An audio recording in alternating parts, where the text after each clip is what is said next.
Guys welcome to our YouTube channel grade A uncut. ठीक है, तो हम all important schemes government schemes देख रहे थे। उसमें आरबीआई रिलेटेड स्कीम्स हमने बेसिकली 4 स्कीम्स पढ़ लिए यहाँ पे। पहली थी लीड बैंक स्कीम, दूसरी लिबरलाइज रेमिटेंस स्कीम 2004।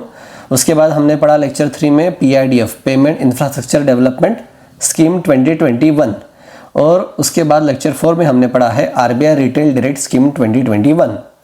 सो ये 4 स्कीम को कवर करते हुए बेसिकली हमने maximum portion RBI related schemes का कवर कर लिया है। अभी एक इंपॉर्टेंट स्कीम बची है आरबीआई रिलेटेड वाली, वो है आरबीआई इंटीग्रेटेड ओम्बुड्समैन स्कीम 2021। ठीक है, देखिए भाई ये स्कीम में क्या है भाई, 2021 की स्कीम है पहली बात तो। उसके बाद ये क्या बोल रहा है, इंटीग्रेटेड बोल रहा है। ठीक है, मतलब पहले कोई स्कीम्स थे उसको मर्ज करके कोई तो भी इंटीग्रेशन हुआ है। ठीक है, ये तो समझ में आ रहा है। उसके बाद ओम्बुड्समैन, ठीक है, ओम्बुड्समैन का मतलब क्या होता है यहाँ पे देख लेते हैं। देखिए यहाँ पे मैंने इमेज ली है EduCBA वेबसाइट से, उसके अकॉर्डिंग और ओवरऑल उन्होंने ये इमेज बनाई है। What is ombudsman? So ombudsman is an independent official who investigates complaints about unfair treatment by public और प्राइवेट ऑर्गेनाइजेशन। ठीक है, मतलब किसी को पब्लिक ऑर्गेनाइजेशन या फिर प्राइवेट ऑर्गेनाइजेशन के वजह से कोई भी अनफेयर ट्रीटमेंट मिला है या फिर उसको कोई भी सर्विस अच्छी नहीं मिली है जो उसको कमिट की गई थी, ठीक है, तो उसके अगेंस्ट वो कंप्लेंट लॉन्च करेगा। किसके? इंडिपेंडेंट ऑफिशियल के तरफ वो कंप्लेंट मेंशन करेगा। ठीक है, और ये आदमी क्या करेगा, उसको इन्वेस्टिगेट करेगा। तो ये इंडिपेंडेंट ऑफिशियल होता है। तो यही चीज़ basically banking, non bank finance companies हो गई या फिर क्रेडिट इंफॉर्मेशन कंपनीज हो गई या फिर पेमेंट सिस्टम ऑपरेटर्स हो गए जैसे एनपीसीआई हो गया। ठीक है, जो बेसिकली भीम यूपीआई को कंट्रोल करते हैं। तो अगर इनके रिगार्डिंग कोई कंप्लेंट या फिर इनके सर्विसेज में कोई प्रॉब्लम आती है, ठीक है, तो उसके बिहाफ पे ये कंप्लेंट किया जा सकता है। लेकिन ये कंप्लेंट मैकेनिज्म कैसे होता है, बेसिकली मैं आपको एक ओवरव्यू दे रहा हूँ कि समझ लीजिए कि मैं एक एटीएम मशीन में एटीएम कार्ड मैंने स्वाइप करवा लिया कि मुझे 5,000 रुपये निकालने हैं, लेकिन मेरे पैसे डेबिट हो गए और मुझे पैसा भी मिला नहीं है। ठीक है, तो ऑब्वियसली फर्स्ट स्टेप मैं क्या लूँगा कि जो बैंक है मैं उसको इन्फॉर्म करूँगा। अगर उन्होंने मुझे विद इन स्टिपुलेटेड टाइम, जैसे यहाँ पे 30 डेज में कोई रिप्लाई नहीं दिया है और मेरा पैसा वापस भी नहीं है फॉर एग्जाम्पल, ठीक है, तो ये जो सर्विस उन्होंने कमिट की गई थी, ये सर्विस में तो डेफिशिएंसी दिख रही है, पुअर सर्विस है वो, बराबर है, ये अनफेयर ट्रीटमेंट हो गया मेरे लिए। तो और 30 दिन में उन्होंने मुझे कोई रिप्लाई भी नहीं दिया और मेरा पैसा भी वापस नहीं है, तो मैं इस आदमी को कंप्लेंट करूंगा। ठीक है, तो ये वाला आदमी बेसिकली है ओम्बुड्समैन। समझ में आया? इसके की रोल्स क्या होते हैं? He will investigate complaints, he will recommend solutions and he will promote fairness as well as he will educate public. अभी हम थोड़ा डिटेल में देखेंगे regarding RBI integrated ombudsman scheme 2021। तो थोड़ा पढ़ लेते हैं क्या है। It is a scheme for resolving customer grievances बराबर in relation to the service provided by entity regulated by RBI in an expedition and cost effective manner. क्या है ये कस्टमर ग्रीवेंसेस को रिजॉल्व करने वाली स्कीम है। कस्टमर ग्रीवेंस किसके खिलाफ करेंगे? Regulated entity regulated by who? RBI. तो आरबीआई कौन सी एंटिटी को रेगुलेट करता है? बैंक्स हो गई, नॉन बैंकिंग फाइनेंस कंपनीज हो गई या फिर बाकी चीज़ें जिनको आरबीआई रेगुलेट करती है। ठीक है, उनके अगेंस्ट अगर कोई ग्रीवेंसेस है तो उसको रिजॉल्व करने के लिए ये स्कीम है, और वो भी जल्दी, expeditious and cost effective manner. ठीक है, कुछ पैसा यहाँ पे ज़्यादा लगता है नहीं है। यहाँ पे देखिए ये आरबीआई इंटीग्रेटेड ओम्बुड्समैन स्कीम का लोगो है। यहाँ पे देखिए भारतीय रिजर्व बैंक ऑफ इंडिया, और यहाँ पे लिखा है रिजर्व बैंक IOS, मतलब इंटीग्रेटेड ओम्बुड्समैन स्कीम। और यहाँ पे देखिएगा आप 1, 2 और 3 यहाँ पे भाई व्यक्ति है, बराबर है। So basically it is like आप जो कोर्ट बोलते हो, ठीक है, जैसे सुप्रीम कोर्ट, हाई कोर्ट होता है, वैसी काइंड ऑफ थिंग ये चीज़ है जो डिसीजन लेगा, आपका इशू रिजॉल्व करेगा। तो ये जो स्कीम आरबीआई ने फ्रेम की है, हमने ऑलरेडी बोला था यहाँ पे इंटीग्रेटेड का वर्ड यूज हुआ है। ठीक है, तो इंटीग्रेशन मतलब क्या होगा, 3 जो अर्लियर स्कीम्स थी उसको इंटीग्रेट करवा के ये एक स्कीम लॉन्च की है। तो कौन से 3 स्कीम को उन्होंने इंटीग्रेट किया है? पहला था बैंकिंग ओम्बुड्समैन की 2006, उसके बाद ombudsman scheme for non banking finance companies 2018 वाली, और थर्ड वाली स्कीम है हमारे पास ombudsman scheme for digital transactions 2019। तो बैंकिंग ओम्बुड्समैन स्कीम कब लॉन्च की थी? 2006 में। उसके बाद ombudsman scheme for NBFC non banking finance company कब लॉन्च की थी? 2018 में। और ombudsman scheme for digital transaction कब की थी? 2019 में। तो ये तीनों स्कीम को क्लब या फिर इंटीग्रेट करके नवंबर 2021 में integrated ombudsman scheme rolled out करी गई थी, ठीक है। और ये किस एक्ट के अंतर्गत इसको पावर्स है? तो बैंकिंग रेगुलेशन के लिए जो एक्ट है बैंकिंग रेगुलेशन एक्ट 1949 उसका सेक्शन 35A, आरबीआई एक्ट 1934 का section 45L, payment and settlement system act 2007 का सेक्शन 18 और credit information company regulation act CICRA act बोलते हैं हम उसको, ठीक है, CICRA credit information company regulation act 2005 section 11, ठीक है। सो इन सेक्शंस के अंतर्गत इसको पावर्स मिलती है ये स्कीम को बेसिकली एग्जीक्यूट करने के लिए। तो ये कब रोल हुई थी? नवंबर 21 by integrating 3 erstwhile ombudsman scheme. पहला था बैंकिंग रिलेटेड, दूसरे बात एनबीएफसी 2018 वाली, डिजिटल ट्रांजैक्शन 2019 वाली। आपको पता है भाई, फॉर एग्जांपल अगर मैंने किसी को जीपे या फिर फ़ोन पे किया है, मतलब मेरे ऐप से तो डेबिट हुआ है लेकिन नेक्स्ट वाले बंदे को वो क्रेडिट हुआ नहीं है, ठीक है। तो ये भी प्रॉब्लम है। तो यहाँ पे मैं पहले अपने बैंक को पूछूंगा कि मेरा डेबिट तो हो गया है लेकिन मतलब उसको क्रेडिट नहीं हुआ है करके, तो पैसा कहाँ पे गया है? अगर मेरी बैंक 30 डेज में कोई रिप्लाई देती है या फिर उसको रिजॉल्व करती है तो कोई दिक्कत है ही नहीं। अगर नहीं करेगी तो मैं ओम्बुड्समैन के तरफ चले जाऊंगा, ठीक है। तो ये वाली स्कीम्स है। ये स्कीम किसके ऊपर एप्लीकेबल होती है या फिर किसको कवर करती है, देख लेते हैं। So scheme covers all commercial banks. Commercial banks मतलब क्या होता है? Public sector bank, private sector bank, foreign banks. उसके बाद आरआरबी को भी कवर कर रही है, रीजनल रूरल बैंक्स के लिए भी एप्लीकेबल है, कोऑपरेटिव बैंक्स के लिए भी है। लेकिन कौन से कोऑपरेटिव्स? प्राइमरी अर्बन कोऑपरेटिव, उसमें भी शेड्यूल, ठीक है, शेड्यूल प्राइमरी अर्बन कोऑपरेटिव्स के लिए भी ये लागू है। Non schedule primary urban cooperative banks के लिए भी लागू है, लेकिन कौन से non schedule primary urban cooperative banks? जिनका डिपॉजिट साइज 50 करोड़ या फिर उसके ऊपर हो, ठीक है। और ये 50 करोड़ या फिर उसके ऊपर कैसे डिपेंड करेगा? Depends on previous financial year का जी ऑडिट बैलेंस शीट होती है उसका, ठीक है। तो कमर्शियल बैंक है, आरआरबी है, कोऑपरेटिव बैंक भी है। शेड्यूल तो पूरी है लेकिन नॉन शेड्यूल जो है वो डिपॉजिट जिसका 50 करोड़ से ऊपर है उसके लिए लागू होगा। इसके साथ साथ नॉन बैंकिंग फाइनेंस कंपनी भी ये कवर करती है, लेकिन यहाँ पे हाउसिंग फाइनेंस कंपनी एक्सक्लूड है, ठीक है। Please note that housing finance company ये इसका रेगुलेशन करती है नेशनल हाउसिंग बैंक, ठीक है। तो इसीलिए यहाँ पे कवर है नहीं। और सभी के सभी नॉन बैंकिंग फाइनेंस कंपनी क्या? नहीं, ऐसी non banking finance company which are authorise to accept deposit, मतलब deposit taking NBFCs.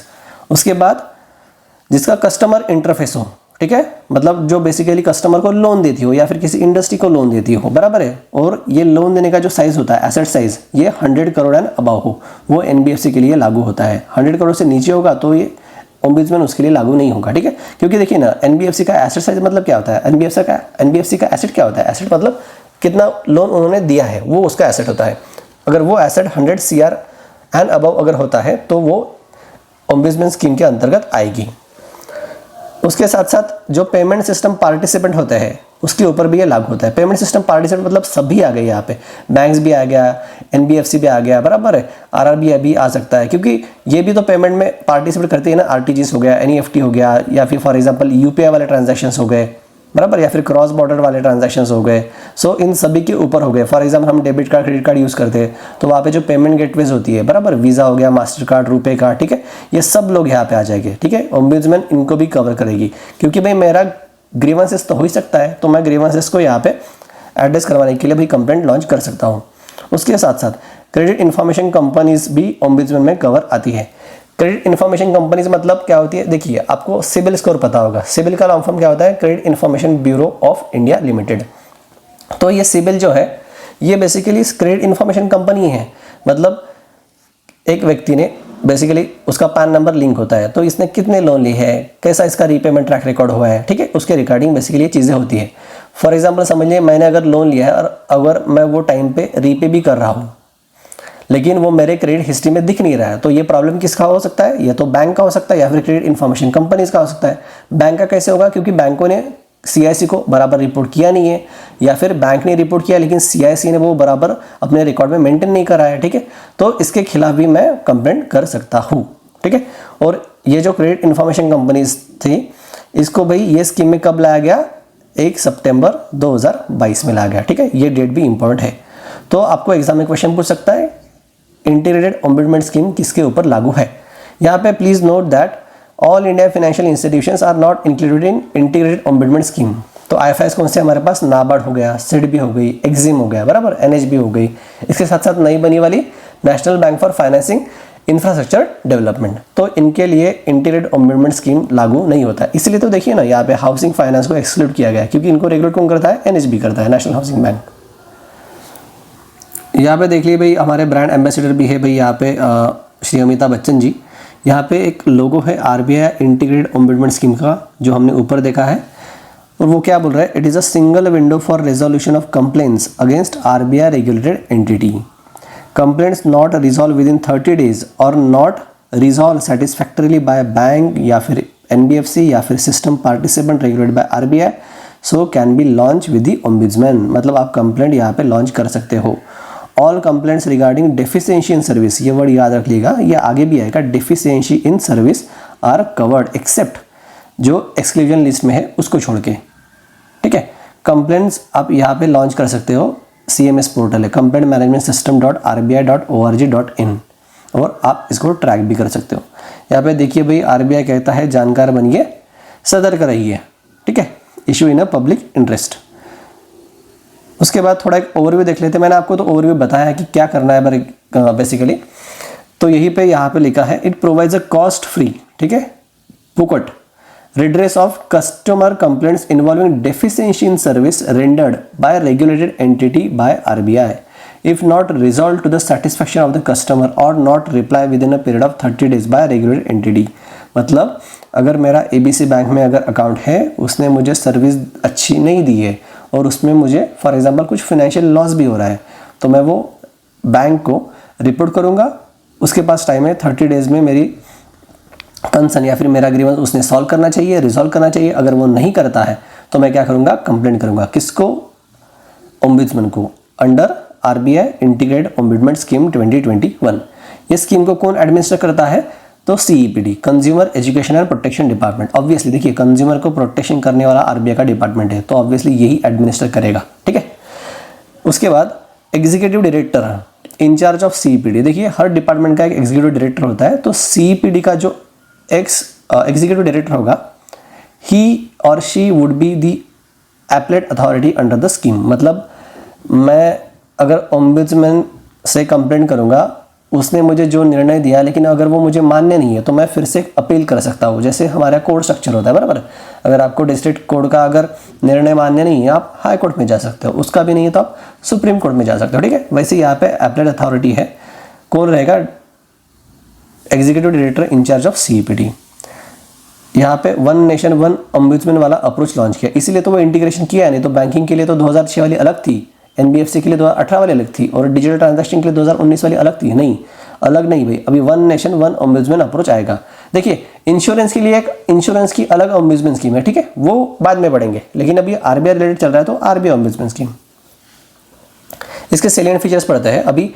These are very important facts, ये याद रखने हैं हमें। इसके ऊपर क्या बोलेगा कि आपको एक पैराग्राफ दे देगा फेज 2 में, और वो रहेगा रिगार्डिंग इंटीग्रेटेड ओम्बुड्समैन स्कीम, और उसके अंतर्गत आपको 3-4 क्वेश्चन फेंक सकता है वो 2-2 मार्क्स के। तो भाई सीधा 8 मार्क्स या फिर 6 मार्क्स आपके तो ऐसे ही चले गए, या फिर 1 मार्क क्वेश्चन भी डाल सकता है, नहीं क्या। इसके साथ साथ वो ऑब्जेक्टिव या फिर डिस्क्रिप्टिव में 15 मार्क्स या फिर 10 मार्क्स के लिए भी बोल सकता है कि भाई RBI इंटीग्रेटेड ओम्बुड्समैन स्कीम को आप बोलिए करके, ठीक है, आप लिखिए। तो उस टाइम पे कुछ चीज़ें आनी चाहिए, क्योंकि बेसिक तो आपको आइडिया हो जाएगी, लेकिन ये डिटेल वाली आइडिया अगर होगी तो आप ज़्यादा मार्क्स फेच करोगे। तो पहला है भाई, appointment and tenure of ombudsman and deputy ombudsman, ठीक है। अभी ये जो स्कीम है उसको एग्जीक्यूट करने के लिए आदमी चाहिए, या फिर कोई तो भी चाहिए, ठीक है, ओम्बुड्समैन और डिप्टी ओम्बुड्समैन चाहिए। तो उसका अपॉइंटमेंट कैसे होगा और टेन्योर कैसे होगा। तो पहली क्या प्रोविजन बोल रही है, RBI में appoint 1 or more of its officers, ठीक है। RBI grade B, grade C, grade D ऐसे एक्चुअली ऊपर वाले ही रहते हैं, सो DGM लेवल में ही रहेंगे एटलीस्ट, उसके ऊपर के 1 or more of its officers as ombudsman and deputy ombudsman to carry out functions interested to them under scheme, ठीक है। तो एक या फिर उससे ज़्यादा वो ombudsman and deputy ombudsman appoint कर सकता है, कौन, RBI। इनका जो अपॉइंटमेंट होगा वो कितने साल के लिए वैलिड रहेगा, तो 3 years at a time valid रहेगा, इससे ज़्यादा नहीं, ठीक है। एट ए टाइम ज़्यादा नहीं, वो रीअपॉइंटमेंट हो सकते हैं नहीं हो सकते वो RBI डिसाइड करेगा, लेकिन एक टाइम पे वो 3 years नॉट एक्सीडिंग 3 years रहेगा, ठीक है। तो इसके ऊपर भी क्वेश्चन आ सकता है। ये देखिए हमने ओम्बुड्समैन एंड डिप्यूटी ओम्बुड्समैन के अपॉइंटमेंट और टेन्योर के बारे में। कौन अपॉइंट करता है? आरबीआई। कितने साल के लिए? तो अप टू 3 ईयर्स के लिए। Next, location of the office of the ombudsman, ठीक है, कि इसका ऑफिस का लोकेशन कहाँ पे होना चाहिए। देखिए भाई, ऑल इंडिया लेवल पे एक ही ऑफिस तो नहीं रहेगा, वो बेसिकली अच्छे खासे ऑफिस रहेंगे। जहाँ पे एटलीस्ट रीजनल ऑफिस है वहाँ पे तो ओम्बुड्समैन का ऑफिस होना ही चाहिए, ठीक है। तो ऐसे करके नियर अबाउट 24 ऑफिस है आरबीआई ओम्बुड्समैन के। ये क्या बोल रहा है यहाँ पे? The office shall be at such place as may be specified by RBI, ठीक है, ऑब्वियसली वो है। In order to expedite disposal of the complaints, ombudsman may hold the sittings at such place and in such manner as may be considered necessary and proper in respect of a complaint। तो ये हो गई location. नीचे देखेंगे थोड़ा इसके साथ साथ देखिए, हर कोई ऑनलाइन कंप्लेंट नहीं कर सकता, ठीक है। कोई ईमेल करेंगे या फिर कोई बाय हैंड भी दे सकता है फिजिकल फॉर्म में, ठीक है। लेटर बना लिया, उसको लिख लिया, उसको पोस्ट कर दिया या फिर उसको खुद फिजिकली हैंड ओवर कर दिया। तो भाई ऐसा फिजिकल सेंटर भी होना चाहिए, इसलिए हमारे पास CRPC, ठीक है, centralise receipt and processing centre. यहाँ पे नाम पे फोकस करिए, ये क्या है? सेंट्रलाइज सेंटर है। क्या करेगा? कंप्लेंट को रिसीट करेगा, रिसीव करेगा और उसको प्रोसेस भी करेगा, ठीक है। So the reserve bank shall establish centralise receipt and processing centre CRPC at any place as may be decided by it to receive the complaints file under scheme and process them. So ऐसा establish करेगा जो basically उसने किया है। So complaints under the scheme made online shall be registered on the portal cms.rbi.org.in। CMS मतलब complaint management system. यहाँ पे आप कंप्लेंट कर सकते हो, ये ऑनलाइन हो गया। इसके साथ साथ आप ईमेल भी लिख सकते हो या फिर फिजिकल फॉर्म में भी आप कंप्लेंट्स कर सकते हो, जो पोस्टल या फिर हैंड डिलीवर्ड कंप्लेंट्स भी हो सकती है। So this complaint shall be addressed and sent to the place where centralized receipt and processing center of the RBI is established for scrutiny and initial processing। तो ये हमने देखा था कि RBI shall establish CRPC। So accordingly CRPC centralized receipt and processing center was established at RBI Chandigarh, ठीक है। ये देखिए भाई, इसका मेन ऑफिस कहाँ पे है? तो चंडीगढ़ में। किसका? CRPC का, centralise receipt and processing centre. So, as a focal point for receipt and processing of email and postal complaints in any language। So, जो complaints email से आती है और postal complaints आती है वो CRPC की तरफ जाती है, ठीक है। उसके बाद थोड़ा देख लेते हैं हम। यहाँ पे देखिए, provided that complaints that are received directly in any office of the RBI shall be forwarded to CRPC for further action। अभी हम थोड़ा देख लेते हैं स्टाफ के बारे में, क्योंकि जो ओम्बुड्समैन और डिप्टी ओम्बुड्समैन के ऑफिस रहेंगे, इसके साथ साथ CRPC का जो ऑफिस रहेगा उसको स्टाफ भी तो चाहिए काम करने के लिए। RBI shall ensure that office of ombudsman and CRPC are adequately staffed and shall bear a cost thereof। क्योंकि अगर स्टाफ ज़्यादा नहीं रहेगा ना तो भाई किसी पर्टिकुलर पर्सन के ऊपर बर्डन आएगा वो, ठीक है, सभी कंप्लेंट रिजॉल्व करने का। इसीलिए एडिक्वेट स्टाफ होना चाहिए। अभी एग्जैक्टली है या नहीं है पता नहीं। The redressal and adjudication of complaint is presently handled by how many office? तो 24 offices of RBI Ombudsman and Centralized Receipt and Processing Center CRPC। तो जो complaints handle होते हैं वो 24 offices से होते हैं और CRPC से होते हैं। हम देख लेते हैं कि Ombudsman का powers और functions क्या होते हैं। तो पहला पावर है भाई उसका complaint handling, ठीक है, उसी का तो काम है। Ombudsman and Deputy Ombudsman handle complaints from customers of regulated entity about service deficiency। अगर रेगुलेटेड एंटिटी ने सर्विस को कमिट किया है लेकिन उसमें डेफिशिएंसी पाई गई है तो वो कंप्लेंट कर सकता है और कंप्लेंट हैंडल करने का काम ओम्बुड्समैन का है। उसके साथ साथ अवार्ड और कंपनसेशन वाला भी काम ओम्बुड्समैन करेगा, ठीक है। जैसे मैंने अगर ABC बैंक के खिलाफ कोई कंप्लेंट की है, ABC बैंक ने मुझे विदिन 30 डेज उसका आंसर या फिर रेजोल्यूशन नहीं दिया तो मैं यहाँ पे जाऊँगा ओम्बुड्समैन के पास, ठीक है। उसके बाद ओम्बुड्समैन भी उसको एक टाइम चांस देगी रेगुलेटेड एंटिटी को, मतलब ABC बैंक को, कि भाई तुमने क्यों रिप्लाई नहीं दिया था, अगर नहीं दिया तो दे दो करके। उसके बाद भी अगर नहीं दे रही है या फिर जो भी रिप्लाई दे रहा है उससे मैं सेटिस्फाई नहीं हो रहा हूँ तो ये ओम्बुड्समैन फाइनल निर्णय देगा, इसको बोलेंगे award. So no limit on dispute amount to be brought before ombudsman. अगर मेरा 1 रुपये का भी प्रॉब्लम है, ठीक है, फिर भी मैं कंप्लेंट कर सकता हूँ। So there is no limit on dispute amount. Ombudsman के पास पावर होती है to provide compensation up to 20 lakh for actual loss. अगर मेरा कुछ फाइनेंशियल लॉस हो रहा है और ABC बैंक अगर मेरा वो लॉस कवर नहीं कर पा रही है तो मुझे कंपनसेशन दे सकती है ओम्बुड्समैन, ठीक है, up to how much? Up to 20 lakh. ये फैक्ट फिगर याद रखिएगा, एग्जाम में पूछ सकता है कि इनके पास अप टू 20 लाख का कंपनसेशन देने का पावर है। इसके साथ साथ एडिशनल 1 लाख का भी कंपनसेशन मिलेगा। किसके लिए? मेरा टाइम वेस्ट हो गया उसके लिए, इसके साथ साथ मेरा कुछ खर्चे भी हुए होंगे ना, और मेंटल हरासमेंट तो अलग चीज़ है, ठीक है। पूरी फैमिली एक्चुअली यहाँ पे हरास होती है ना कभी कभी, इसीलिए सो अप टू 20 लाख का तो भाई कंपनसेशन मिल सकता है एक्चुअल लॉस के लिए, और यहाँ पे एडिशनल कंपनसेशन भी है 1 लाख तक का। तो ये दूसरी पावर होगी उसकी, अवार्ड और कंपनसेशन की। तीसरा, ombudsman has authority to close the complaints, मतलब जो कंप्लेंट इनके पास आई है उसको क्लोज भी वो कर सकते हैं। तो जो ओम्बुड्समैन है वो ही कैन और she can close all the complaints, उसके पास पूरी पावर है। लेकिन जो डेप्यूटी ओम्बुड्समैन है, ही or she can close complaints under clause 10। Clause 10 वाले कौन सी कंप्लेंट होती है? मतलब ऐसी कंप्लेंट्स जो एक्सक्लूडेड है, जो एंटरटेन नहीं की जा सकती। अभी क्लॉज 10 में कौन से कंप्लेंट्स हैं हम नीचे देखेंगे, ठीक है। एंड दो सेटल वायर फैसिलिटेशन, मतलब जिसका फैसिलिटेशन हो गया, मीडिएशन हो गया, कंसिलेशन हो गया, मतलब फॉर एग्जांपल मांडवली हो गई और वो राजी हो गया कि भाई ठीक है मैं रिजॉल्व के लिए मतलब मान्य करता हूँ, तो वो क्लोज कर सकता है डेप्यूटी ओम्बुड्समैन। उसके साथ साथ एक रिपोर्टिंग वाला भी काम होता है फंक्शन, कि ombudsman shall send annual report as of 31 March to RBI deputy governor, ठीक है। ये आरबीआई गवर्नर को नहीं देना है, किसको देना है? आरबीआई डेप्यूटी गवर्नर को देना है, ठीक है। यहाँ पे आपको फंसा सकता है आईबीपीएस।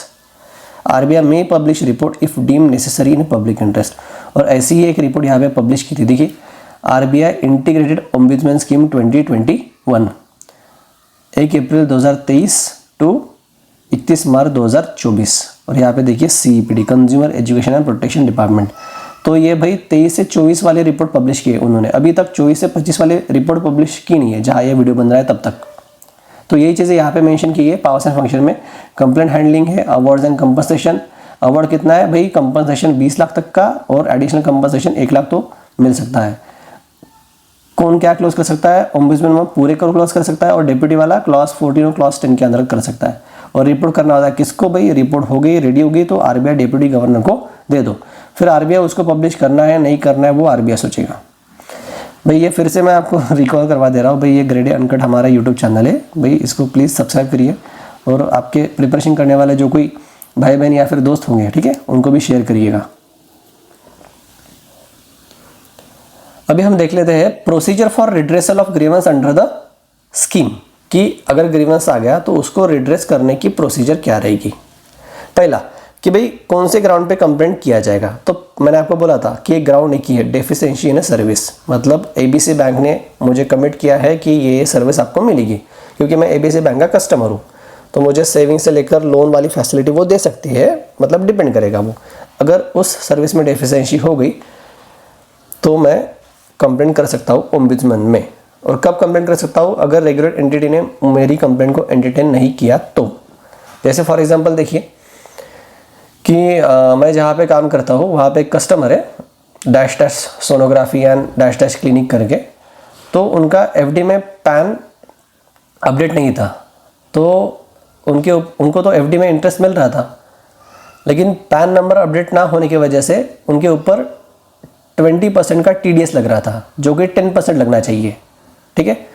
तो भाई वो बोल रहे थे कि ये तुम्हारी गलती है, मेरी गलती नहीं है, क्योंकि मैंने तो आपको पैन नंबर दिया है, आपने अपडेट नहीं किया, वो आपका प्रॉब्लम है। तो इसके वजह से उनको 2022 से लेकर 2024 तक का टीडीएस सर्टिफिकेट गया ही नहीं है, और टीडीएस सर्टिफिकेट जाएगा नहीं तो फिर वो इनकम टैक्स में रिटर्न फाइल कैसे करेंगे? उनका पैसा तो वो नुकसान हो गया। तो इसलिए उन्होंने कंप्लेंट की थी, हमने उनको एड्रेस भी किया था, फिर भी अगर वो नहीं सुने थे तो फिर वो ओम्बुड्समैन में जा सकते हैं। लेकिन मैं ऑल इंडिया फाइनेंशियल इंस्टीट्यूशन में काम करता हूँ, तो आपको पता है कि इसके ऊपर भाई ओम्बुड्समैन लागू होता नहीं है, लेकिन इनका भाई खुद का रेजोल्यूशन या फिर कस्टमर सर्विस वाली चीज़ें थोड़ी ये होती है, ठीक है। तो देख लेते हैं grounds for non maintainability of the complaint, मतलब ऐसी कंप्लेंट अगर रही तो उसको मेंटेन भी नहीं किया जाएगा, मतलब एंटरटेन भी नहीं किया जाए, तो कौन से ग्राउंड से वो देख लेते हैं। No complaint for deficiency in service shall lie under scheme in a matters involving commercial judgement और डिसीजन ऑफ द रेगुलेटरी। अगर कोई एबीसी बैंक कुछ डिसीजन लेती है ओवरऑल, या फिर कोई कमर्शियल जजमेंट लेती है, फॉर एग्जांपल एबीसी बैंक का मर्जर हो रहा है एक्सवाइजेड बैंक में, भाई तो वो उनका डिसीजन है ना भाई, ठीक है, उसके अगेंस्ट अपन कंप्लेंट लॉन्च नहीं कर सकते हैं। अगर मुझे खुद पर्सनली डेफिशिएंसी सर्विस मिली है तो भाई मैं कर सकता हूँ, ठीक है, ये कंप्लेंट एंटरटेन नहीं होगा, इसलिए बोला नॉन मेंटेन। दूसरा, a dispute between vendor and regular entity relating to outsourcing contract, ठीक है, ये किसके बीच में झगड़ा है, डिस्प्यूट है, ये तो भाई एबीसी बैंक और किसी वेंडर के बीच में है, ठीक है, मुझे कोई प्रॉब्लम है नहीं, तो इस ये वाली कंप्लेंट वहाँ पे एंटरटेन नहीं होगी। तीसरा, a grievance not address to ombudsman directly, ठीक है, जो भाई ओम्बुड्समैन के लिए जा ही नहीं सकती तो वो क्यों मेंटेन करेंगे, ठीक है, एलिजिबल ही नहीं है। D, general grievances against management और एग्जीक्यूटिव्स ऑफ रेगुलेटेड एंटिटी, अगर एबीसी बैंक का फॉर एग्जांपल कोई सीएमडी चेंज होता है, उसके हिसाब से अपना मैनेजमेंट वो चेंज कर लेता है, अपने एग्जीक्यूटिव से वो चेंज कर लेता है, ठीक है, तो ये मैनेजमेंट या फिर एग्जीक्यूटिव के खिलाफ आप ग्रीवेंस नहीं कर सकते हो, मतलब आप कंप्लेंट नहीं कर सकते हो।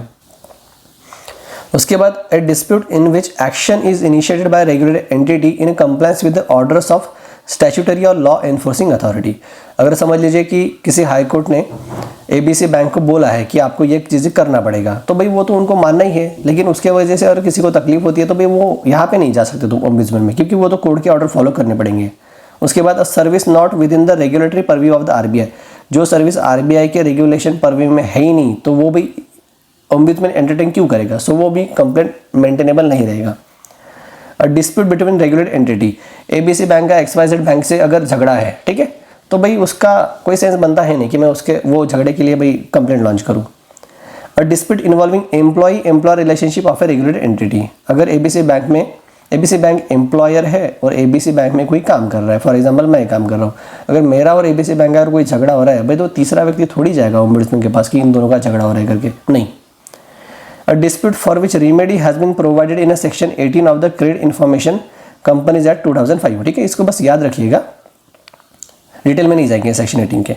A dispute pertaining to customers of a regulated entity not included in a under scheme, जो स्कीम के अंडर इंक्लूड ही नहीं है, वो कंप्लेंट को क्यों ये मेंटेन करेंगे, ठीक है। सो ये हो गया grounds for non maintainability of the complaints. इसके साथ साथ, a complaint under the scheme shall not lie unless the complainant had before making complaint under the scheme made a written complaint to regulated entity concern, ठीक है, मतलब आप ombudsman में directly complaint नहीं कर सकते हैं, अगर आपको पहले दिक्कत है तो आप वो एबीसी बैंक को अप्रोच करिए, उनको रिटर्न में आप अप्रोच करो, बाय मेल हो गया या फिर बाय फिजिकल कॉपी हो गई या फिर कोई लेटर हेड हो गया, ठीक है। अगर उन्होंने आपको रिप्लाई नहीं दिया विद इन 30 डेज या फिर उन्होंने आपको रिप्लाई पार्शली दिया और उस रिप्लाई से आप सेटिस्फाई नहीं हो, तो आप ओम्बुड्समैन में आओ, ठीक है। इसको अप्रोच किए बिना अगर आप ओम्बुड्समैन में आ रहे हो तो वो आपकी जो कंप्लेंट है वो मेंटेनेबल नहीं होगी, ठीक है, ये इसका हो गया। उसके साथ साथ अभी देखिए कि अगर मेरा एबीसी बैंक के साथ प्रॉब्लम है और वो प्रॉब्लम फॉर एग्जांपल 1 जनवरी 2024 को हुआ है, ठीक है, तो भाई मेरी क्या बनती है भाई यहाँ पे रिस्पॉन्सिबिलिटी कि मैं कंप्लेंट करूँ, किसको, एबीसी बैंक को, कि भाई ऐसी ऐसी प्रॉब्लम मुझे हुई है। उसका टाइम क्या है, नियर अबाउट फॉर एग्जांपल 30 या फिर 31 जनवरी तक मुझे वो कंप्लेंट करेंगे, ठीक है, विद इन 30 डेज, मतलब मैंने कर दिया ऐसे समझो, ठीक है। इन्होंने रिप्लाई नहीं दिया तो मैं ओम्बुड्समैन की तरफ जा सकता हूँ। लेकिन अभी देखिए कि अगर मैंने 30 जनवरी 2024 को तक मैंने कंप्लेंट नहीं किया, ठीक है, इस बात को भी फॉर एग्जांपल समझ लीजिए कि 1 साल हो रहा है, मतलब मैं अभी हूँ फॉर एग्जांपल 1 फरवरी 2025 को, ठीक है, मतलब यहाँ पे 1 साल 1 महीना हो रहा है, ठीक है। अभी मेरे को याद आया यार एबीसी बैंक ने मेरे साथ ये किया था करके 1 जनवरी 2024 को, ये तारीख को, तो मैं यहाँ पे कंप्लेंट नहीं लॉन्च कर सकता हूँ क्योंकि भाई ऑलरेडी बहुत सारा टाइम बीत चुका है, 1 साल 1 महीना बीत चुका है, तो वो वाली भी कंप्लेंट मेंटेनेबल नहीं रहेगा। यही पे यहाँ पे बोल रहा है, देखिए कि complaint is made to the ombudsman within 1 year after the complainant has received reply from regulated entity to the complainant और where no reply is received within 1 year and 30 days from the date of the complaint, ठीक है। मतलब मैं पुरानी complaint को लेके अभी complaint नहीं कर सकता हूँ। यहाँ पे देखिए बी वाला, complaint is not in respect of the same cause of action, ठीक है भाई, मैंने कंप्लेंट की है और ऑलरेडी वो ओम्बुड्समैन के साथ पेंडिंग है, ठीक है, तो ऑलरेडी जो पेंडिंग है उस कंप्लेंट को फिर से क्या कंप्लेंट करूँ, ठीक है, तो ये वाले भी एंटरटेन नहीं होगी। उसके साथ साथ अगर कोई इशू बिफोर कोर्ट या फिर बिफोर ट्रिब्यूनल या फिर बिफोर आर्बिट्रेटर या फिर कोई अथॉरिटी के सामने पेंडिंग है तो कोई सेंस नहीं बनता क्योंकि ये तो ऑलरेडी डील ही कर रहे हैं ना, तो ओम्बुड्समैन क्या करेगा, वो बोलेगा क्योंकि भाई वो इंटरफेरेंस वाला काम हो जाता है कि यहाँ पे पेंडिंग है और ओम्बुड्समैन वाला अपना डिसीजन देगा, ऐसी चीज़ें नहीं होगी, तो ये वाली चीज़ें यहाँ पे मेंटेनेबल नहीं है, एंटरटेन नहीं की जाएगी। उसके साथ साथ जो मैं कंप्लेंट करूँगा ओम्बुड्समैन के लिए, उसमें भाई गाली वाली चीज़ें नहीं होनी चाहिए, अब्यूज़ नहीं होना चाहिए, फ्रीवोलस नहीं होना चाहिए, मतलब फालतू वाला नहीं होना चाहिए, ठीक है, वेक्सेशियस इन नेचर नहीं होना चाहिए। फॉर एग्जांपल मुझे किसी की खुन्नस निकालनी है, ये वाली चीज़ें वहाँ पे नहीं होनी चाहिए कंप्लेंट में, ठीक है। आपको अगर फाइनेंशियल लॉस हुआ है, आपको फॉर एग्जांपल सर्विस में कोई प्रॉब्लम है, तो ही आप कंप्लेंट करिए। जैसे मैंने आपको एग्जांपल बताया था कि मैंने ट्रांजैक्शन किया है लेकिन मेरा पैसा डेबिट हुआ है लेकिन उसको क्रेडिट हुआ नहीं है करके, और मुझे वापस भी नहीं मिला है, वैसे वाली चीज़ें आप कर सकते हो। The complaint to regular entity was made before the expiry of period of limitation prescribe under limitation act, ठीक है, ये भी है, ये नहीं किया जाएगा। Complainant provides complete information as specified in a clause 11 of the scheme. Complaint is lodged by complainant personally or through authorized representative other than advocate unless advocate is a aggrieved person. ठीक है, तो complaint मैं launch कर सकता हूँ या फिर मेरे बिहाफ पे कोई ऑथराइज रिप्रेजेंटेटिव भी लॉन्च कर सकता है, लेकिन वो एडवोकेट नहीं होना चाहिए। हाँ, एडवोकेट अगर खुद ही अग्रीव पर्सन है तो वो तो करेगा। यहाँ पे देखिए, अगर फॉर एग्जांपल कोई विजुअली इम्पेयर्ड आदमी रहा या फिर कोई फिजिकल डिसेबल्ड आदमी रहा, ठीक है, अभी वो खुद नहीं कंप्लेंट कर सकता है, ऐसा समझ लीजिए, उसकी कुछ लिमिटेशन है, तो उसके बिहाफ पे भाई कोई आदमी कर सकता है, तो यहाँ पे वो वाली विंडो दी है। ये एक्सप्लेनेशन थोड़ा पढ़ लेना। तो हमने क्या देखा अभी, हमने देखा grounds for non maintainability of the complaint. ये चीज़ें इंपॉर्टेंट है, ये आपको पूछ सकता है कि कौन से ग्राउंड एंटरटेन किए जाएंगे, कौन से नहीं किए जाएंगे, और ये वाला डेज याद रखिए, विद इन 30 डेज वाला, और यहाँ पे 1 ईयर 30 डेज वाला भी। अभी हम थोड़ा देख लेते हैं कि कंप्लेंट फाइल करने का प्रोसीजर क्या है। तो मैंने बताया आपको कि 3 तरीके से कंप्लेंट फाइल की जा सकती है। पहला, ऑनलाइन, आप वेबसाइट पे चले जाओ cms.rbi.org और वहाँ पे अपना नाम, मोबाइल नंबर वाली चीज़ें भरना पड़ेगा। दूसरी है इलेक्ट्रॉनिक मेल, मतलब ईमेल, ठीक है, या फिर फिजिकली आपको लिखना आता है तो वो वाला लेटर लेके आप आरबीआई के CRPC centralise receive processing centre में पोस्ट कर दीजिए या फिर सबमिट कर दीजिए। तो ये 3 तरीके से आप कंप्लेंट फाइल कर सकते हो। Physical complaint must be sign and must follow the format specified by RBI. तो कौन सा फॉर्मेट होता है, ये फॉर्म होता है, देखिए, form of complaint to be launch with the ombudsman. ये देखिए, थोड़ा देख लेते हैं कैसे दिखता है करके, एक फील आ जाएगा। तो कंप्लेंट भी किसको कर रहे हैं, to ombudsman, madam, dear sir. Subject क्या है, तो complaint against XYZ branch of ABC bank, ऐसा समझ लीजिए, ठीक है, कि भाई ABC बैंक की XYZ ब्रांच है, मैं उसके अगेंस्ट कंप्लेंट कर रहा हूँ।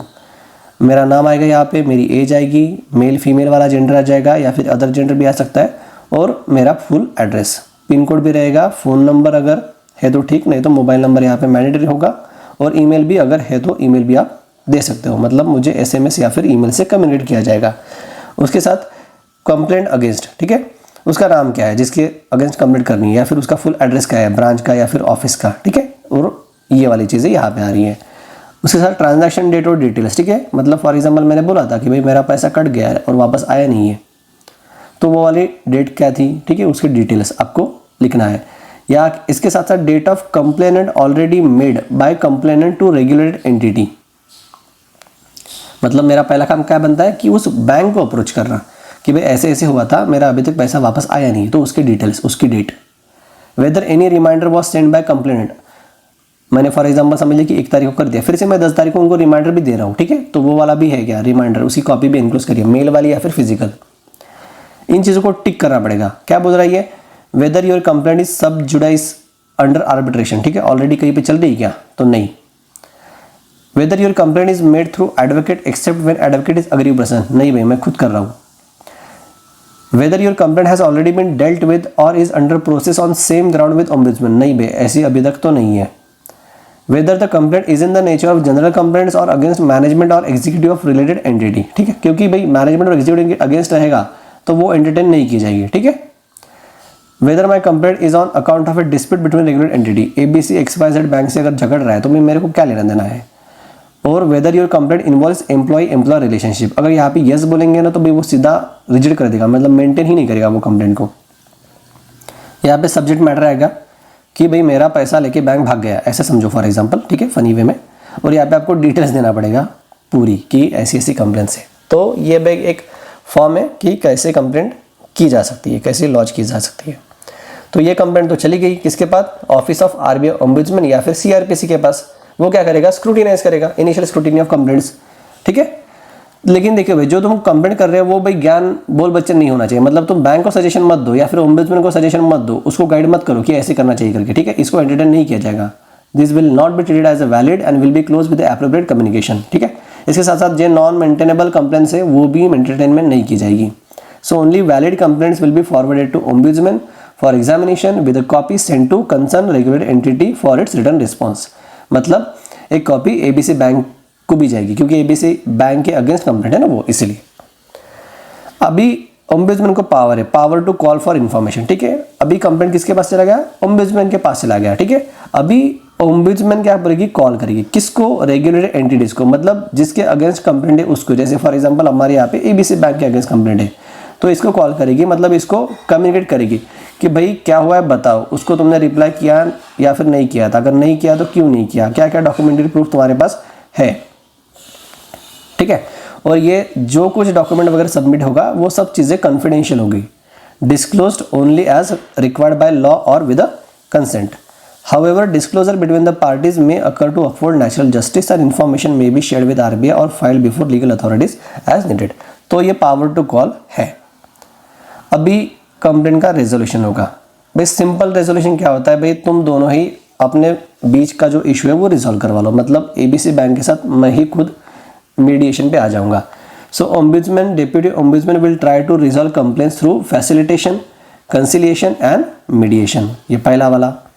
Proceeding before the ombudsman shall be summary in nature, ठीक है। अभी ओम्बुड्समैन के आगे आप ऐसे नहीं, फॉर एग्जांपल जैसे कोर्ट में दलील आप पेश करते हो कि भाई पूरा डिटेल में चला गया, नहीं, ये समराइज रहेगा। कोर्ट में भी समराइज ही रहता है, वो तो मूवीज में दिखाते हैं। तो एक समरी इन नेचर रहेगा। And shall not be bound by principle of justice या फिर रूल्स ऑफ एविडेंस, नहीं, ऐसे नहीं रहेगा। Regulated entity must submit a return reply with supporting documents with in 15 days, ठीक है। इसको एक्सटेंड किया जा सकता है। तो जिसके अगेंस्ट कंप्लेंट है, मतलब एबीसी बैंक, उसको भी रिटर्न रिप्लाई सबमिट करना पड़ेगा। अगर कोई भी रिप्लाई फाइल नहीं किया गया तो ओम्बुड्समैन में proceed x party and issue an award, वो अपना निर्णय दे सकता है ombudsman, which cannot be appeal, ठीक है। क्योंकि तुमने रिप्लाई नहीं दिया है भाई, तो तुम अपील भी नहीं कर सकते हो। Relevant document submitted by one party will be shared with the other ensuring fair procedure, ठीक है। Relevant document submitted by one party will be shared with the other, की कौन कौन से डॉक्यूमेंट शेयर किए गए। If the facilitation fails, further steps like meeting may be initiated for a resolution. Parties must cooperate and provide required evidence or documents within stipulated time. Any amicable settlement will be documented and signed by both the parties with the directions for a compliance.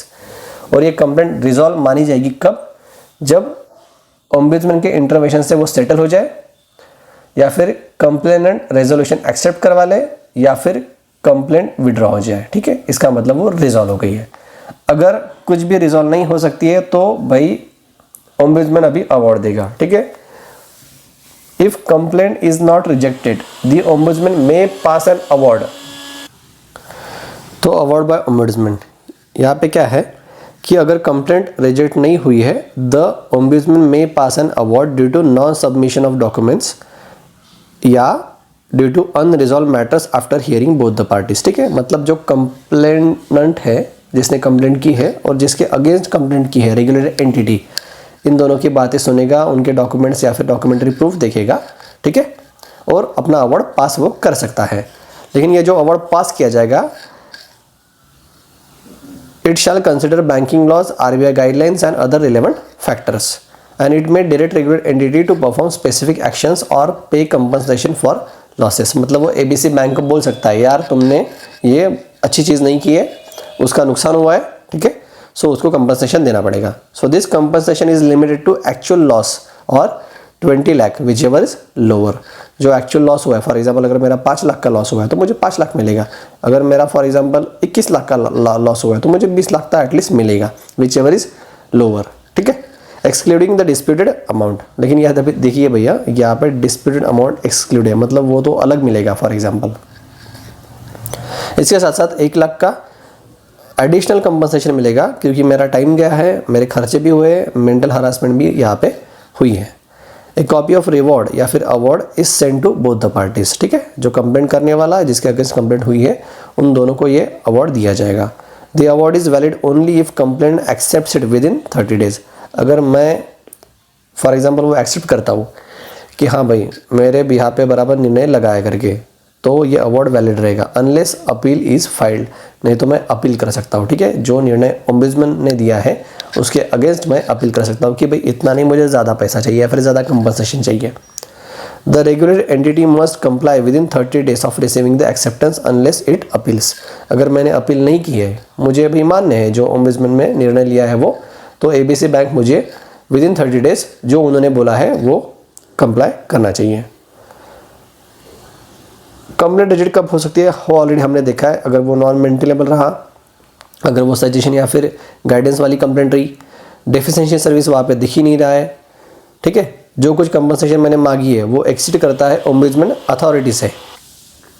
चौथा है complainant lakhs reasonable diligence, ठीक है, यहाँ पे reasonable diligence है नहीं, complaint lack cause, कोई cause है नहीं, कोई फाइनेंशियल लॉस, डैमेज या फिर इनकन्वीनियंस यहाँ पे दिख ही नहीं रहा है, ठीक है, तो वो कंप्लेंट रिजेक्ट हो जाएगी।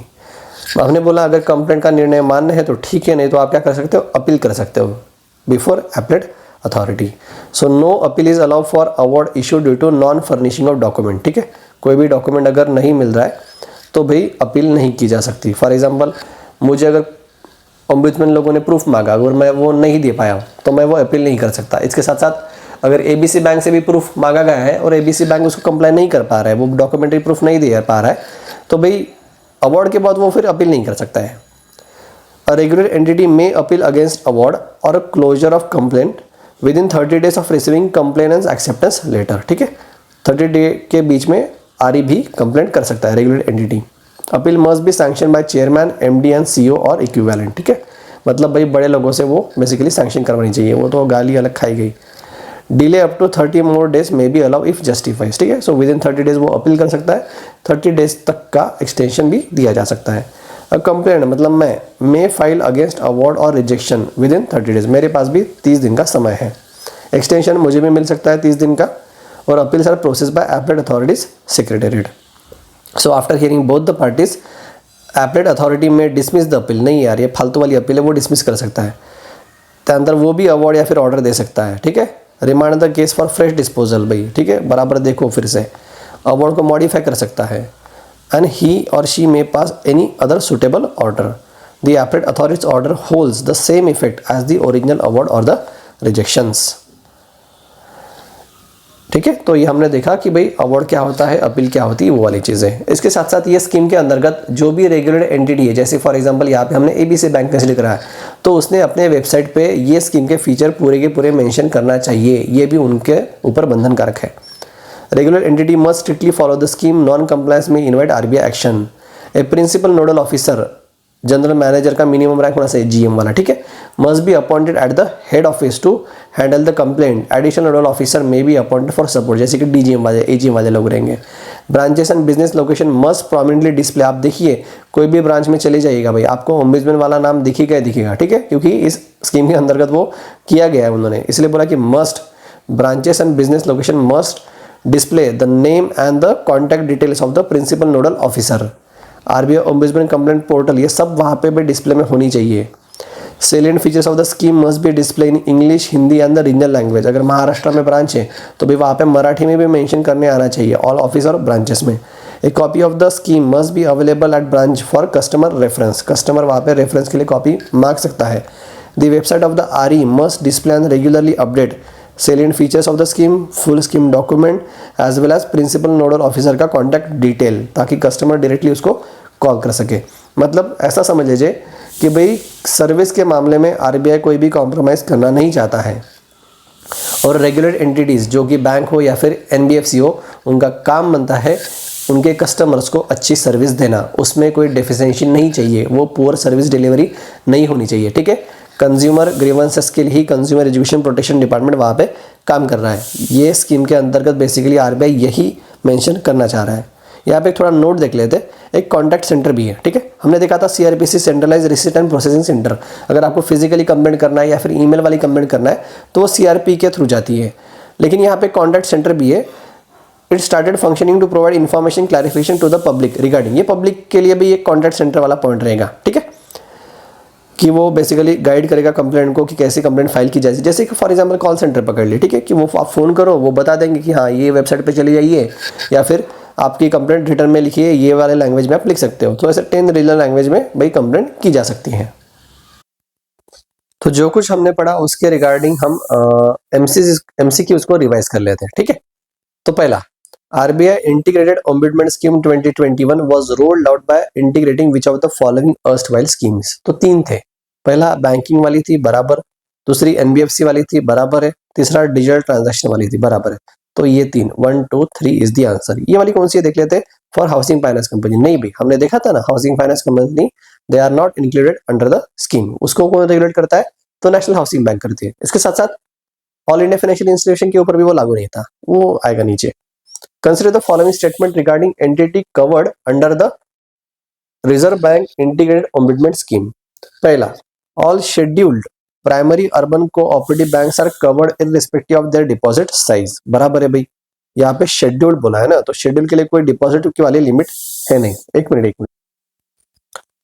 तो ये वाला all scheduled primary urban cooperative banks are covered irrespective of the deposit size, ठीक है। ये बेसिकली बराबर आएगा, नॉन शेड्यूल के लिए शायद वो लिमिट है, ठीक है, थोड़ा देख लेना ऊपर।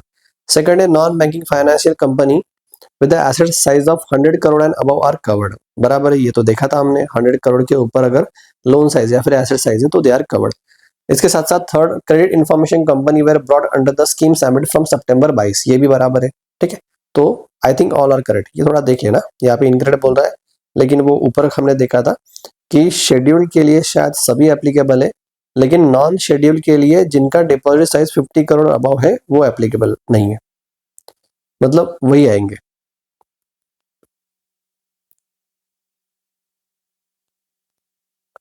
Third, RBI Integrated Ombudsman Scheme 2021 is framed under the powers conferred by which of the following act? तो बैंकिंग रेगुलेशन एक्ट आएगा, बराबर है। RBI एक्ट 1934 भी आएगा, वो भी बराबर है। Payment and settlement system act 2007 भी आएगा, वो भी बराबर है, ठीक है। और क्रेडिट इन्फॉर्मेशन कंपनी 2005 भी आएगा, वो भी बराबर है, सिक्री, ठीक है। तो all 4 acts. What is the maximum compensation of ombudsman can award for time, expense and mental harassment suffered by complainant? तो कितना दे सकते हैं अपन मैक्सिमम, तो मैक्सिमम 1 लाख तक का, ठीक है, क्योंकि ये भाई तुम्हारा टाइम खर्चा हुआ है, बराबर है, तुम्हारा खर्चा हुआ है, तुम्हारा मेंटल हरासमेंट हुआ है, इसके लिए। नहीं तो अप टू 20 लाख वाला वो अलग कंपनसेशन है। A complainant under the RBI integrated ombudsman scheme shall not be maintainable if it involves which of the following? A dispute pertaining to commercial judgment or regular entity, बराबर है भाई। A grievance not addressed to ombudsman directly, ये भी बराबर है। Service not within the regulatory purview of RBI, बराबर है। ये तीनों रहेगा तो भाई कंप्लेंट को मेंटेन नहीं किया जाएगा। Before filing a complaint with ombudsman, what is a mandatory prerequisite action for a complainant? भाई पहले रेगुलर एंटिटी को भाई अप्रोच करो, उनसे पहले रेजोल्यूशन अगर मिलता है तो वो देखो, वो आएगा। तो बोल रहा है file a police complaint against RE, नहीं भाई, पुलिस कंप्लेंट क्यों? Make a return complaint to RE and wait for 30 days of response, ठीक है। तो भाई यहाँ पे तो यही बराबर आएगा, ठीक है। सी वाला है, approach the banking ombudsman in their home state, नहीं। सीक परमिशन फ्रॉम CEPD तो आता ही भी नहीं है यहाँ पे, ठीक है। 7th, what is the time limit for filing complaint with the ombudsman after receiving a reply from regular entity, ठीक है। तो 30 दिन के अंतर्गत आप यहाँ पे जा सकते हो। इसके बाद इसका अवार्ड आने के बाद भी 30 दिन के अंतर्गत आप अपील कर सकते हो, ठीक है। सो बेसिकली थर्ड है 30 डेज। लेकिन ये क्या बोल रहा है, time limit for filing complaint with ombudsman after receiving a reply from regulated entity, okay. यहाँ पे रेगुलेटेड एंटिटी से अगर 30 दिन में रिप्लाई नहीं आया तो आप ओम्बुड्समैन में जा सकते हो, बराबर है। लेकिन अगर रेगुलर एंटिटी से अगर रिप्लाई आ रहा है तो विद इन 1 ईयर आप ओम्बुड्समैन को अप्रोच कर सकते हो, ठीक है। ये वाला भी थोड़ा देख लेना, यहाँ पे मैं थोड़ा कंफ्यूज हो गया था। सो इसका आंसर आएगा 1 ईयर। भैया वहाँ पे बर्तन बज रहे इसीलिए फोकस नहीं हो रहा है, ठीक है। 8, consider the following statements about complaint filing process. पहला, complaints can filed only online through CMS portal, ये ओनली वाला गलत हो गया भाई, 3 तरीके हैं। Second, physical complaint must be sign and follow specified format, बराबर है। Centralise receipt and processing centre CRPC is responsible for the initial scrutiny of all complaints, बराबर है भाई। यहाँ से रूट हो के जाएंगे complaints, 2 and 3 are correct. What is the key feature of one nation one ombudsman approach adopted by RBI iOS 2021? It makes ombudsman mechanism jurisdiction neutral, बराबर है भाई, क्योंकि भाई हर एक स्टेट का अलग अलग ओम्बुड्समैन रहेगा, तो अलग स्टेट के अलग अलग निर्णय रह सकते हैं, अलग अवार्ड रह सकता है, अलग कंपनसेशन रह सकता है, बराबर है। तो न्यूट्रलिटी वहाँ पे रहेगी नहीं, इसीलिए one nation one ombudsman approach neutrality के लिए ही अडॉप्ट किया गया है। So answer is A. 10 who is appellate authority under RBI IOS, तो कौन होता है वो? गवर्नर होता है क्या? नहीं। डेप्यूटी गवर्नर होता है क्या? नहीं। ये होता है executive director in charge of which department? CEPD, consumer education and protection department. So C is the answer. What is the maximum tenure for which ombudsman and deputy ombudsman can be appointed at one time, तो 3 साल तक, 3 years तक वो appoint किए जा सकते हैं। उसके बाद देख लेते हैं, which of the following is a valid ground for premature closure of complaint during initial scrutiny by CRPC। पहला, कंप्लेंट इज मियरली सजेशन और रिक्वेस्ट फॉर ए गाइडेंस, बराबर है भैया, गाइडेंस करने के लिए या फिर सजेशन करने के लिए थोड़ी कंप्लेंट किया है, सो ये आएगा। Complaint is deem non maintainable under clause 10, ये भी आएगा। Complaint is against RE not cover under the scheme, ये भी आएगा। भाई जो कंप्लेंट स्कीम के अंदर कवर ही नहीं है उसको क्यों भाई वैलिड करा करे, ठीक है। So answer is 1, 2, 3। What is the maximum compensation ombudsman can award for actual financial loss incurred by the complainant? तो ombudsman की भाई कितनी कैपेसिटी? अप टू 20 लाख तक का वो कंपनसेशन दे सकता है, इसके बाहर का नहीं। A complainant filed by customer's advocate who is not aggrieved person would be, भाई कस्टमर का एडवोकेट कंप्लेंट फाइल कर रहा है, अगर अदर रिप्रेजेंटेटिव होता तो वो कंप्लेंट वैलिड मानी जाएगी, लेकिन यहाँ पे वो नहीं मानी जाएगी। So it shall be considered as non maintainable. The annual report of ombudsman is submitted to who? Governor of RBI, नहीं, वो जाएगा डेप्यूटी गवर्नर ऑफ RBI को। So answer is B. Finance ministry को नहीं, CRPC को नहीं, वो तो भाई खुद रिपोर्ट बनाएगा शायद। Consider the following statements regarding proceedings before the ombudsman. The proceedings are summarise in nature, बराबर है भाई, पूरा का पूरा कथा कहानी नहीं सुना है, समरी में सुना है। They are strictly bound by Indian evidence act, नहीं भाई, ये तो वहाँ पे था कि भाई they are not bound by rule of evidence. 3, the regular entity must submit a return reply within 15 days which is non extendable, ठीक है। ये तो बराबर है भाई, लेकिन ये एक्सटेंडेबल है, ठीक है। सो ये भी रॉन्ग है, ये भी रॉन्ग है, so only 1 is correct. Under which of the following circumstances can ombudsman award not be appeal before appellate authority, ठीक है। मतलब ओम्बुड्समैन में अवार्ड दे दिया, अभी मैं अपील कर सकता हूँ, लेकिन कौन सी कंडीशन में नहीं बोल रहा है ये, not. So award passed after hearing both the parties because complaint remain unresolved, नहीं ये नहीं है। Award pass due to non submission of documents by regulated entity, हाँ भाई, अगर डॉक्यूमेंट सबमिट नहीं हुए हैं तो आप अपील कर ही नहीं सकते हो, ठीक है। What is the maximum total compensation ombudsman can award for actual loss, ये तो देखा था हमने, 20 लाख, रिपीट हुआ है। For a award passed by ombudsman to become valid and binding what must the complainant do, ठीक है। वैलिड भी होना चाहिए वो रिवॉर्ड और बाइंडिंग भी होना चाहिए। तो कंप्लेनेंट मतलब मुझे क्या करना चाहिए? ABC बैंक तो आ रही थी रेगुलर एंटिटी जिसके अगेंस्ट कंप्लेंट हुआ था, कंप्लेंट करने वाला तो मैं था, तो मुझे क्या करना चाहिए? तो मुझे तो एक्सेप्ट करना चाहिए। So I should accept the award within 30 days of receiving it. According to display requirement of regulated entity which of the following must be prominently shown at all the branches and business locations, ठीक है। मतलब consumer को जानकारी हो जाए ताकि भाई उनको पता चले ऐसी वाली भी स्कीम होती है करके। तो the name and the contact details of principal nodal officer, हाँ भाई ये होना चाहिए। Web address of RBI complaint portal, बराबर ये भी पता होना चाहिए कि यहाँ पे कंप्लेंट कर सकते हो करके। The salient features of the scheme in English, Hindi and regional languages, ठीक है। तो भाई 10 रीजनल लैंग्वेज थे, हमने देखा था। So all are correct.